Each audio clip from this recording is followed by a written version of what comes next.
ಪ್ರದರ್ಶನದಲ್ಲಿ ಎಲ್ಲ ಮತದಾರರಿಗೆ ಮತ ಚಲಾವಣೆ ಮಾಡಿ ಬಂದು ನಮ್ಮ ವಸ್ತು ಪ್ರದರ್ಶನವನ್ನು ವೀಕ್ಷಿಸಿ ಅಂತ ನಾವು ಆಲ್ರೆಡಿ ಅಪೀಲ್ ಮಾಡಿದ್ದೀವಿ. ಹಾಗೂ ನಮ್ಮ ಇನಾಗ್ರಲ್ ಫಂಕ್ಷನ್ ಸಹ ನಾವು 12 ಗಂಟೆಗೆ ಇಟ್ಕೊಂಡಿದ್ದೀವಿ ನಾವು ನಾಳೆ ಈ ಒಂದು ಎಕ್ಸಿಬಿಷನ್ನು.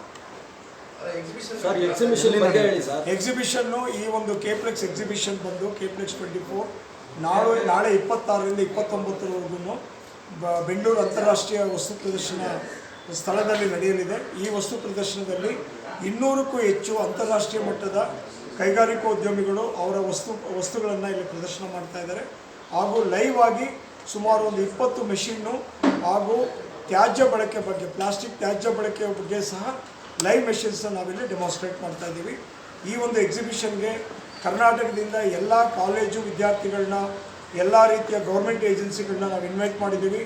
ಅವ್ರಿಗೆಲ್ಲ ಹೋಗಿ ನಾವು ಪರ್ಸನಲಿ ಹೋಗಿ ಅವ್ರಿಗೆ ರೋಡ್ ಶೋಸ್ ಮಾಡಿ ಅಪೀಲ್ ಮಾಡಿದ್ದೀವಿ. ಈ ಒಂದು ಎಕ್ಸಿಬಿಷನ್ಗೆ ನಾನು ಎಲ್ಲರಲ್ಲಿ ಕೇಳ್ಕೊಳ್ಳೋದೇನೆಂದರೆ, ಈ ಒಂದು ವಸ್ತು ಪ್ರದರ್ಶನವನ್ನು ವೀಕ್ಷಿಸಿ ಮಕ್ಕಳನ್ನ ಸಹ ಕರ್ಕೊಂಬಂದು ಈ ವಸ್ತು ಪ್ರದರ್ಶನದ ಬೆನಿಫಿಟ್ಸ್ನ ಪಡ್ಕೊಳ್ಬೇಕು ಅಂತ ಎಲ್ಲರಲ್ಲಿ ಕೇಳ್ಕೊಳ್ತೇನೆ. ಸರ್ ಎಷ್ಟು ಕಂಪ್ನಿ ಬರುತ್ತೆ ಸರ್? ಆಮೇಲೆ ಈ ಒಂದು ವಸ್ತು ಪ್ರದರ್ಶನಕ್ಕೆ ಯಾವುದೇ ರೀತಿಯಾದ ಶುಲ್ಕ ಇಲ್ಲ. ಇದು ಫ್ರೀ ಬೆಳಗ್ಗೆ 10 ಗಂಟೆಯಿಂದ ಸಂಜೆ 6 ಗಂಟೆವರೆಗೆ.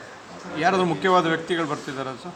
ಯಾರಾದರೂ ಮೇನ್ ಇದಕ್ಕೆ ಈ ಒಂದು ವಸ್ತು ಪ್ರದರ್ಶನ ಯಾಕಂದರೆ ಕೋಡ್ ಆಫ್ ಕಾಂಡಕ್ಟ್ ಇರೋದ್ರಿಂದ ನಾವು ಯಾವುದೇ ಒಂದು ಗೌರ್ಮೆಂಟ್ ಏಜೆನ್ಸಿಯನ್ನು ಕರೆದಿಲ್ಲ. ಆದರೆ ನಮ್ಮ ರಾಜ್ಯದ ಕೈಗಾರಿಕೋದ್ಯಮಿ, ಪ್ರಸಿದ್ಧ ಕೈಗಾರಿಕೋದ್ಯಮಿ ರವೀಶ್ ಕಾಮತ್ ಅಂತ ಅವರು ನಮ್ಮ ಪ್ಲಾಸ್ಟಿಕ್ ಫೌಂಡೇಶನ್ನ ಅಧ್ಯಕ್ಷರಾಗಿದ್ದಾರೆ.